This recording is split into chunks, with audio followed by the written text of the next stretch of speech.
Either you can keep doing what you're doing, or you can try to resist the fragrant smell and beauty of this Nepenthes Ventricosa. Peace and plants, my botanical family. We are here again with the botanical family. What do we have in front of us right now? Isn't this beautiful? Check this out. If you guys haven't checked out our carnivorous plant videos, please go back. Please check those videos out. I have one with Venus flytraps and another with Nepenthes. Now, the other Nepenthes that we had is a Nepenthes Hyee. A lot smaller. The pictures get a lot smaller on here, but still, nevertheless, they do catch insects. I don't think you can really see it right there. Okay, there's a little something in there, okay? And it will definitely fill up.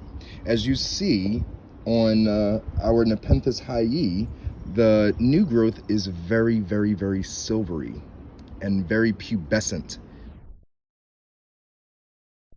very hairy, okay? Here are smaller pictures if you can see them starting to form. But this video is about our Nepenthes Ventricosa. These are phenomenal, guys. These grow a lot longer. The pictures will grow a lot longer, and the color will just strike you even more. It has a very red color at the top of the picture, and when you go to the bottom of the picture, it gets a lot more green, yellowish. It's a very beautiful plant. Just an amazing, amazing, amazing, amazing plant. And this picture actually just opened a few days ago. And you see how it has not really caught the red in color just yet. This is completely natural, completely normal. It will start.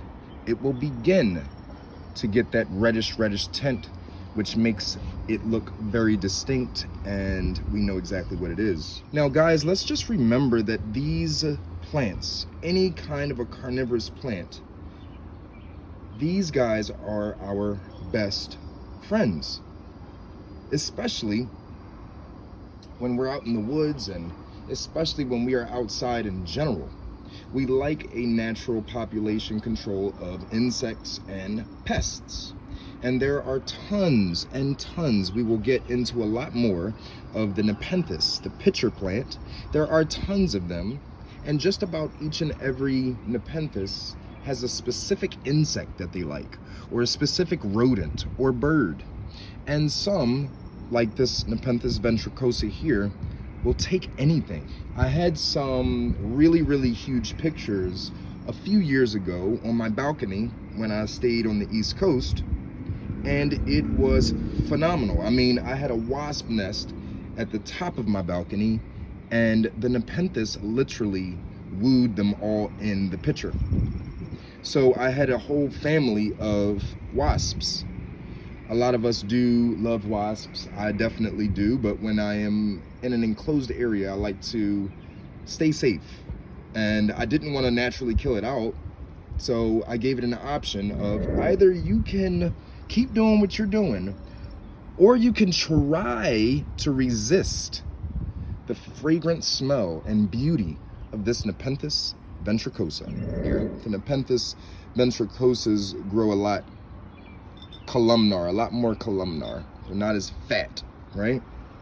But eventually, they all flew inside the plant. We will stay updated. I will give you pictures and more videos and just more information on the life cycle of the Nepenthes. And not just the Nepenthes, but we also spoke of the Venus flytraps. We have Dionea.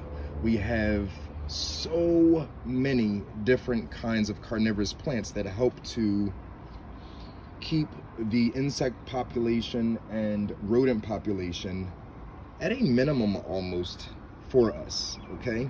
This is a natural population controller here. A natural insect population controller. All right, guys, you already know. Hit that subscribe button, hit that like button, share this video.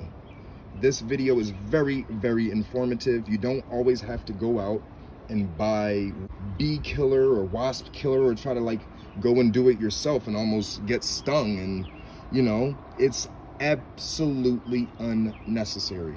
All you have to do is get a few pitcher plants. Just connect back with nature, guys. Peace and plants.